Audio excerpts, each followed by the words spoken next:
મુન્દ્રાના શિલ્પ વાટિકા સોસાયટીમાં deep fridge blast, સદનસીબે જાનહાનિ ટળી।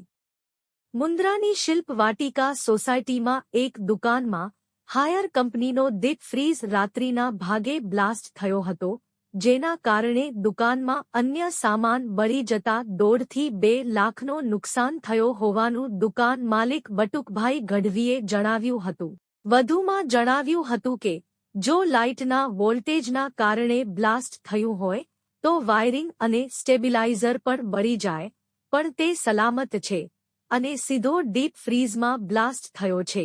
એનો મતલબ ફ્રીજમાં ફોલ્ટ હતો અને આ ફ્રીજની 5 વર્ષની ગેરંટી છે, છતાં કંપની ક્લેમ કરવા હાથ ઊંચા કરી દેતા દુકાનદારે ગ્રાહક સુરક્ષામાં જવાનું જણાવ્યું હતું।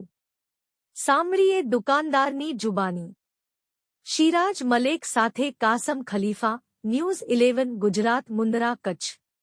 નમસ્કાર મિત્રો, હાલ એક મુન્દ્રાની કોલોની છે, કોલોનીમાં આવેલા છે અને આ કોલોનીમાં રાતના અચાનક એવો ધડાકો થાય છે કે આજુબાજુના રહીશો ક્યાંક ને ક્યાંક ભયનો માહોલ છે કે શું થયું। તમને અંદાજિત કહું, આજથી 6 મહિના પહેલાં પણ મુન્દ્રામાં એક એવી ઘટના ઘટી હતી જેને એક જ પરિવાર બળીને ખાખ થઈ ગયું હતું। એવો જ એક ઘટના એ ઘટી છે, પરંતુ અહીં સદનસીબે કોઈ જાનહાનિ નથી થઈ, પરંતુ અહીં એક ડબલ ડીપનું ફ્રીજ છે જે, કારણ કે એક નાનો વેપારી જ્યારે EMI ભરી અને ફ્રીજ લેતો હોય છે અને ફ્રીજ જો બ્લાસ્ટ થઈ જાય તો વેપારી ઉપર શું વેદનાઓ છે ને વેપારી ઉપરની અસર શું પડતી હોય છે આપ જોઈ શકો છો। અમે હાલ કોલોનીમાં આવ્યા છીએ અને અમારી સાથે જે દુકાનદાર છે એમની સાથે મળીએ। સાહેબ, આપનું નામ અને પરિચય આપશો? મારું નામ બટુ ગઢવી। અચ્છા, શું ઘટના ઘટી સાહેબ?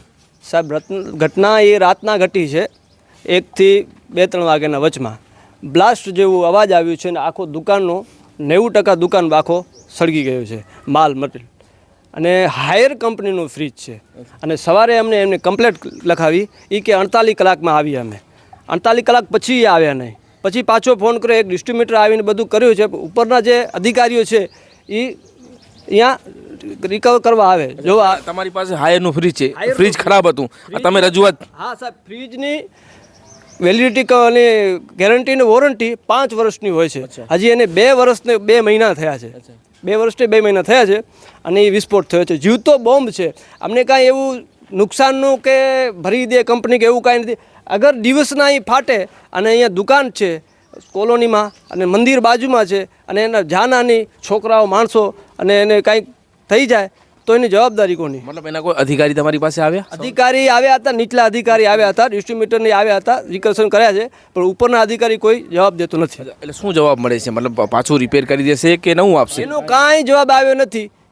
એ કે તમે હવે આમ છે ને તેમ છે ને ફાટ્યું છે ને, અને લાઇટ એમનો એમ જ છે, આની ફ્રીજની કાંઈ પણ ફ્રીજમાં કાંઈ ટેકનોલોજીમાં કાંઈ છે એમ। એક તો હપ્તા ભરીને ફ્રીજ લઈએ અને આવી જો ફ્રીજ નીકળી જાય અને કદાચ સદનસીબે આ ઘટના સવારના થઈ હોય તો કેટલું નુકસાન થાય? ઘણું નુકસાન થાય, જાનહાની થાય, કસ્ટમર કોઈ આવી જાય આમાં ધડાકા બે, આ તો જીવતો બોમ્બ કહેવાય। અને ગેરંટી હોવા છતાં વિસ્ફોટ થતો હોય તો એનું શું મતલબ? તમારી હવે રજૂઆત શું છે? તમે ક્યાં સુધી જશો? કદાચ જો તમને ફ્રીજ નહીં બદલાવી આપવા, અમે રિપેર કરી આપવા નહીં આવે તો આપણે આગળની કાર્યવાહી ક્લેમ્પ કરશું, આગળની કાર્યવાહી કેસ લડશું, અમે કેસ કરશું, કાયદા કે જે રીતે થતું હોય એ કરશું અમે। હા, કેવો વિસ્તાર છે આ વિસ્તારમાં? ભરચક વિસ્તાર છે, શિલ્પ વાટિકા છે, 5-6-7 હજાર માણસો રહીએ છે અહીંયા આ કોલોની। આપનું અંદાજિત કેટલું નુકસાન થયું? નુકસાન આપણો 1.5-2 લાખનું નુકસાન થયું છે।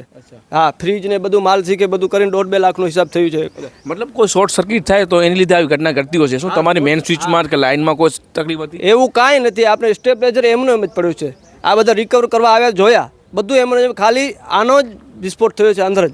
લાઇટો એમને એમ જ, પંખા, વિડીયો છે, વિડીયોના માધ્યમે તમે જોઈ લેશો, તમે દુકાનનો વિડીયો બનાવેલો છે અમારો, જે વિસ્ફોટ થયો હતો એના પાછળ, એ જોઈ લેજો તમે।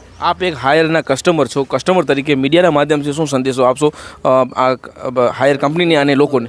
જો આ જાગૃત જનતા માટે મીડિયાનો આપણે સહારો લીધો છે કે હાયર કંપનીનો છે ફ્રીજ, ડીપ ફ્રીજ છે આપણે ડબલ ડોરવાળો, એ જનતા માટે આ સંદેશો છે કે આ ફ્રીજ લેવામાં જરાક સમય જોઈને કરજો। આ હાયર કોઈ એસી હોય, ફ્રીજ હોય, આ બોગસ કંપની લાગે છે આપણે।